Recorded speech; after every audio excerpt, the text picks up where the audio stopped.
Hi everyone, this is Shu Guy Bikini again.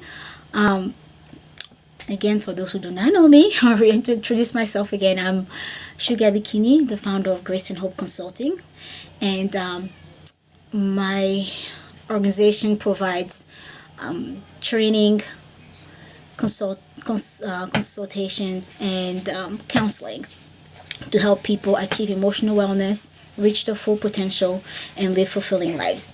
Today, I want to talk about person centered practices in the home. Um, those of you who are familiar with what I do know that I am a certified trainer for person centered thinking.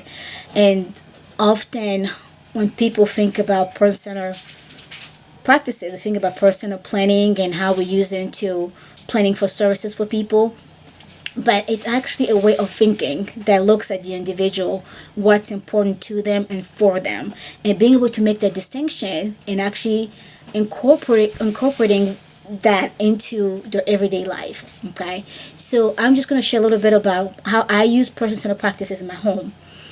I have three children. They're all very unique, just as your children are, and they're all very different, just like any of your children out there, even a child out there.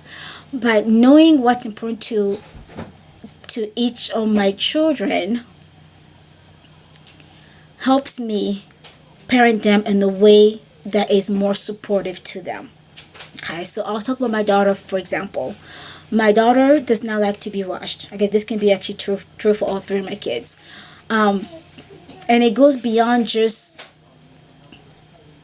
the feeling of being rushed to actually when she's rushed, she gets very overwhelmed, and then it becomes hard for her to actually plan her next step, right? So if you want her to do it, to complete a task, she needs. So since I know that's something that that's who she is, that's something that she needs, then the way I parent her, I give her extra time to complete tasks, right? That's one way I use parents person-centered practices in my home. I have another child, my son, Gabriel, the middle child. He does not like to be bossed around, to put it bluntly, right? So he likes to have control over things. He likes to have control over what impacts him. So knowing that, again, I'm the parent, but I can sit there and have this power struggle with him forever, or I can find a way to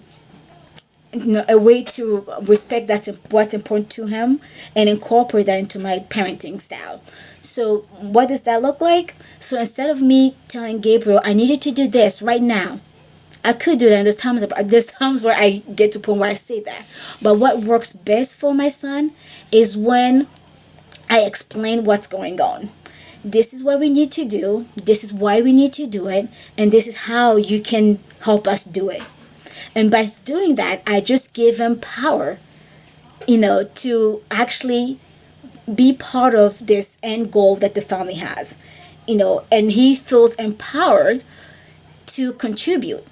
So me asking him to do something, I'm not just, bossing him around because I'm the mom, but I am actually helping him to make those decisions, make those choices, so he can be part of something bigger, of the something that helped the entire family, and he loves that. And so with my younger one, he has a lot of sensory issues. I know there's another video I did and talk a little bit about it, but because I know that he has sensory issues, then I address those needs because it's important to him that things are done a certain way. So instead of just doing whatever I want, what will work for me as a parent, what will make my life easier, I kind of turn it around and do what will make life a little easier for my child. And that doesn't mean I'm going to enable every behavior out there. No, but it actually helps me prevent behavior by including what's important to him. So the focus of person-centered thinking is finding that balance between what's important to someone versus what's important for someone. When we think about what's important for someone, we're focusing on usually health and safety.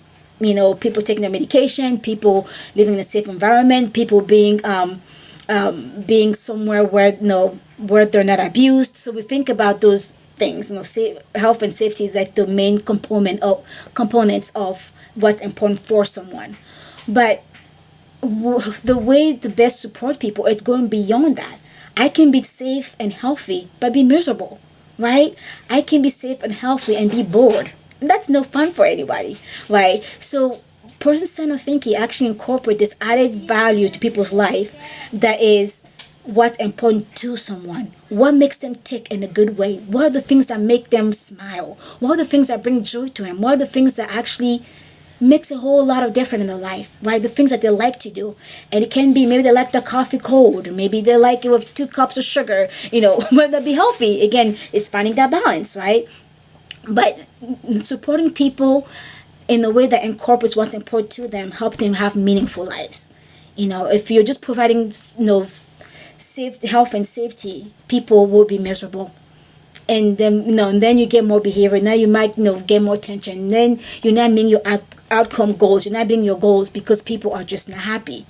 We all of us want to live a life that's free from constraints, wherever that be. Somebody have control over us. And the other thing also, that when we incorporate what's important to someone, it actually help give people power. Instead of serving people, supporting them in a way where we have power over them, when we use person-centered practices, we're actually having power with them, because we're incorporating what's important to them so they can have meaningful life. So we're showing them that we value what's important to them, we value what they want, and we do our best to make that happen. And that doesn't mean that we have to fake it. No, if you cannot do it right, find someone who can do it right. But it is important for all of us to do it. All of those are things, not just for people with disabilities, not just for people who need extra help per se. That goes for all of us. Person-centered thinking practices are for all people, regardless of age, regardless of gender, regardless of ethnicity, regarding of your background, or your ability level, your function level. It doesn't matter. We all want better lives. We all want meaningful lives. We all want lives that make us happy. So that's why, again, I teach person-centered thinking. So if your agency can benefit for the strategy, if you can benefit, honestly, as a parent, my goodness, just learning about those tools myself, made a whole lot of difference in how I parent my children. Make a whole lot of difference how I treat myself, right?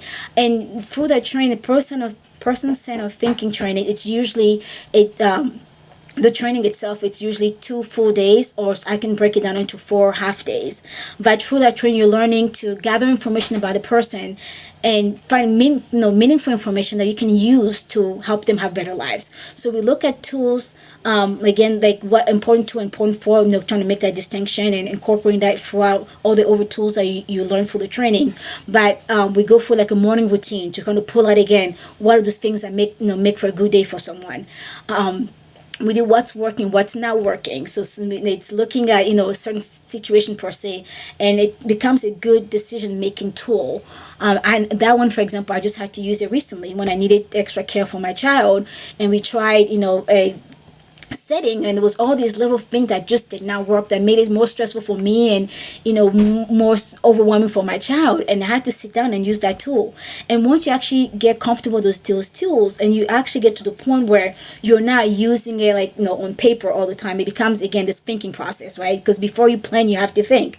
And if you start thinking in a way that's person-centered, then your planning, your actions, your treatment plans become person-centered, right? So it again, that training, it's really useful for all of us. I just shared a few examples how I changed the way I parent to be a more person-centered parent. My parenting is person-centered, but you can use that for your agency. You can use that again at home and society.